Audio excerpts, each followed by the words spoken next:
ആരിഫ് ഹുസൈൻ, ഇവിടെ ഇതാ PK ശ്രീമതിയുടെ പരാമർശം അടക്കം നേരത്തെ അബ്ദുൽ ജബ്ബാർ സൂചിപ്പിച്ചിരുന്നു. പക്ഷേ അവരുടെ രാഷ്ട്രീയം എന്തുമാകട്ടെ, അവർ പറഞ്ഞ ആ പ്രയോഗമുണ്ടല്ലോ താലിബാനിസം എന്നത്, അതിനപ്പുറത്ത് ഈ ആൾക്കൂട്ട വിചാരണയെ എങ്ങനെയാണ് വിശേഷിപ്പിക്കേണ്ടി വരിക ശ്രീ ആരിഫ്? ആൾക്കൂട്ട വിചാരണ നടക്കുന്നത് നമ്മുടെ രാജ്യത്ത് പല സ്ഥലങ്ങളിൽ നമ്മൾ കണ്ടിട്ടുള്ളതാണ്. അങ്ങനെ നടക്കുന്ന സമയങ്ങളിലെല്ലാം തന്നെ അതിൽ വിവിധ തരത്തിലുള്ള അതിൻ്റെ പിന്നാമ്പുറത്ത് നിൽക്കുന്ന ആളുകളെയാണ് നമ്മൾ കാണാറുള്ളത്. ഏറ്റവും കൂടുതൽ നമ്മൾ കണ്ടിട്ടുണ്ടാവുക ഇപ്പോൾ ഇവിടെ സൂചിപ്പിച്ച പോലെ ചില ഹനുമാൻ സേന അതുപോലെയുള്ള ആളുകൾ, ബജ്റംഗ് ദൾ നടത്തുന്ന ഇത്തരം കാര്യങ്ങൾ, ഇതെല്ലാം നമ്മൾ കാണാറുണ്ട്.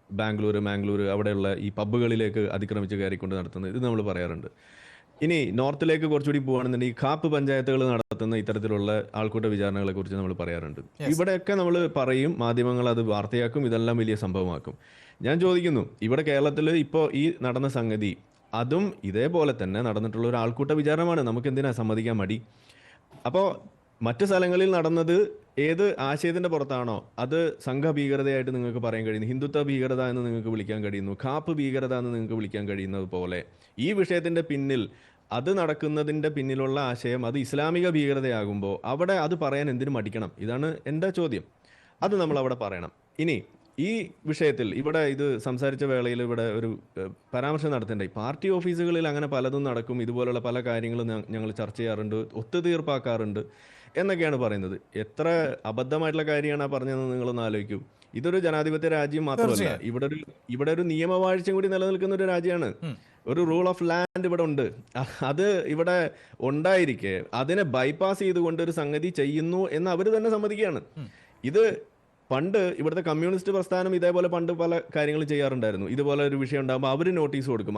അവരുടെ പാർട്ടി ഓഫീസിൽ വെച്ചിട്ട് പല കാര്യങ്ങളും തീർപ്പാക്കുന്നതിനെ കുറിച്ച് നമ്മൾ പണ്ട് കേട്ടിട്ടുണ്ടാവും. അത് ഇവിടെ ഇന്നില്ല, അത് നടപ്പിലാക്കുന്നില്ല എന്ന് മാത്രമല്ല, അങ്ങനെ ആരെങ്കിലും നോട്ടീസ് ഒരു കമ്മ്യൂണിസ്റ്റ് പാർട്ടി ഓഫീസ് കൊടുത്തു കഴിഞ്ഞാൽ അതിനടുത്ത് ദൂരക്കളയാൻ ഇവിടുത്തെ നാട്ടുകാർക്ക് ഇന്ന് ബോധം വന്നു എന്ന് പറഞ്ഞ പോലെ ഈ സംഗതി ഇവിടെ പാർട്ടി ഓഫീസുകൾ കേന്ദ്രീകരിച്ചുകൊണ്ട്, അതിപ്പോൾ SDP ആയാലും ശരി, അവരങ്ങനെ ഒരു സമാന്തരമായ ഒരു പാരലൽ ഒരു നീതിന്യായ വ്യവസ്ഥിതി ഇവിടെ ഉണ്ടാക്കാൻ ശ്രമിക്കുന്നുണ്ടെങ്കിൽ അത് തന്നെയാണ് ഈ ഭീകരത എന്ന് പറയുന്നത്. അതൊരു നിയമ വ്യവസ്ഥിതിയോടുള്ള ഒരു വെല്ലുവിളിയും അതിനോട് കാണിക്കുന്ന ഒരു ജിഹാദും തന്നെയാണ്. അതിനെയാണ് നമ്മൾ പച്ച മലയാളത്തിൽ താലിബാനിസം എന്ന് വിളിക്കുക. അതേ ഇവിടെ ശ്രീമതി പറഞ്ഞിട്ടുള്ളൂ. അതിനെ നമ്മൾ പിന്താങ്ങുക തന്നെയാണ് ചെയ്യുന്നത്.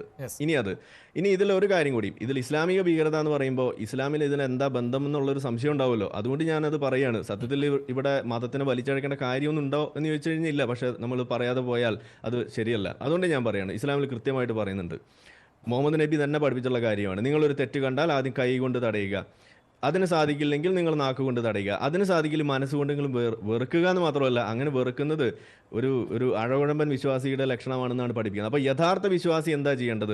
കൈകൊണ്ട് തടയുക. കൈകൊണ്ട് തടയുക എന്ന് പറഞ്ഞാൽ എന്താണ്? ഇപ്പം ഈ കണ്ടതൊക്കെയാണ് ഈ കൈകൊണ്ട് തടയുന്നതിൻ്റെ ഒരു പരാക്രമം എന്ന് പറയുന്നത്. ഇതേവിടെ ചെയ്തിട്ടുള്ളൂ. അപ്പോൾ സത്യത്തിൽ നമ്മളിവിടെ ഇവരെ അപ്രീഷിയേറ്റ് ചെയ്യാണ് ചെയ്യേണ്ടത്. സത്യത്തിൽ ഇവർ യഥാർത്ഥ വിശ്വാസികൾ ആയി ഇവിടെ ചമഞ്ഞു. അതാണ് നമ്മളിവിടെ കണ്ടത്. അതിന് അവർക്കൊരു കയ്യടിയാണ് നമ്മൾ കൊടുക്കേണ്ടത്. അവരെ യഥാർത്ഥ ഇസ്ലാമാണ് ഇവിടെ പുറത്തെടുത്തിരിക്കുന്നത്. അല്ലാത്തവരോട് സംസാരിക്കരുത്, അങ്ങനെ സംസാരിച്ചാൽ അതും കുറ്റകരം എന്ന നിലയിലാണ് ഇതിനെ കാണേണ്ടത്. തീർച്ചയായിട്ടും. അപ്പം ഞാനിത് പറയുമ്പോൾ ആ സംശയം വന്നല്ലോ. അത് തന്നെയാണ് ഇതിൻ്റെ കുഴപ്പം. കാരണം എന്താണ്, കുറച്ച് നാളുകൾക്ക് മുന്നേ AP ഉസ്താദ് ഇവിടെ ഒരു കാര്യം പറഞ്ഞിരുന്നു. കാന്തപുരം എന്താ കാന്തപുരം പറഞ്ഞത്? എക്സസൈസ് ചെയ്യുന്ന സമയങ്ങളിൽ, വ്യായാമം ചെയ്യുന്ന സമയങ്ങളിൽ അവിടെ നിങ്ങൾ സ്ത്രീകളും പുരുഷന്മാരും ഒരുമിച്ചുള്ള ഏർപ്പാടൊന്നും വേണ്ട, അതൊക്കെ അനിസ്ലാമികമാണ് എന്ന് പറഞ്ഞൊരു സാധനം നിങ്ങൾ കേട്ടിട്ടുണ്ടാവുമല്ലോ. ഇത് തന്നെയാണ് ഇതിന്റെ പ്രശ്നം. അപ്പൊ ഈ ഹിജാബിന്റെ നിയമം അത് പല മേഖലകളിൽ പല രീതിയിലാണ് അപ്ലൈ ചെയ്യുന്നത്. ഇത് ഹിജാബിന്റെ നിയമം തന്നെയാണ് ഈ പറഞ്ഞത്. ഹിജാബ് എന്ന് പറയുമ്പോൾ നിങ്ങളുടെ മനസ്സിൽ ഈ തുണിക്കഷ്ണാണ് വരിക. ഇത് ഹിജാബിന്റെ നിയമത്തിന്റെ ബാക്കി റാമിഫിക്കേഷൻസ് ആണ് ഈ കാണുന്നത്. സ്ത്രീ പുരുഷ ആ ഒരു എന്താ പറയുക സെഗ്രിഗേഷൻ, ആ സെഗ്രിഗേഷൻ എന്ന് പറയുന്നത് ഇസ്ലാമിന്റെ കോർ. അതിന്റെ ബാക്കിയാണ് ഈ പറയുന്നത്. അന്യ സ്ത്രീയും അന്യ പുരുഷനും തമ്മിലുള്ള ബന്ധം പാടില്ല, സംസാരിക്കാൻ പോലും പാടില്ല. ഇത് കാണിച്ചുകൊണ്ടല്ലേ അഫ്ഗാനിസ്ഥാനിൽ അവരെ പുറത്തേക്ക് ഇറക്കാത്തത്. അങ്ങനെ കാലിന്റെ ആ ഞെരിയാണിയുടെ ഒരു അല്പമെങ്കിലും കാണിച്ചു കഴിഞ്ഞാൽ അത് നോക്കിയിട്ട് ചൂരൽ വടി കൊണ്ട് അടിക്കുന്നത് നമ്മളവിടെ കാണുന്നതല്ലേ. അപ്പം നമ്മൾ ഈ മറൈൻ ഡ്രൈവിലെ ചൂരൽ വടി മാത്രം നമ്മൾ കണ്ടാൽ പോരാ, ചൂരൽ വടി ആരെടുത്താലും നമുക്കത് കാണാൻ കഴിയണം എന്നാണ് നമ്മൾ പറയുന്നത്. ഇവിടെ അതിന്റെ പിന്നിലുള്ള ആശയത്തെ നമുക്ക് പറയാൻ മടി ഉണ്ടാകരുതെന്നാണ് നമ്മൾ പറയുന്നത്. ഇതിൽ കൃത്യമായിട്ട് നമ്മൾ പറയുന്നു, ഇതൊരു പാരലൽ ആയിട്ടുള്ള ഒരു സംവിധാനം ഒരുക്കുന്ന ഒരു രീതി, നിയമവാഴ്ചയെ വെല്ലുവിളിക്കുന്ന രീതി, ഇത് അവർ ചെയ്യുന്നു എന്ന് അവർ തന്നെ സമ്മതിച്ച സ്ഥിതിക്ക് നമ്മൾ അതിനെയാണ് ഇതിനകത്ത് കൂടുതൽ ഫോക്കസ് ചെയ്യേണ്ടതെന്നാണ് എൻ്റെ ഒരു അഭിപ്രായം.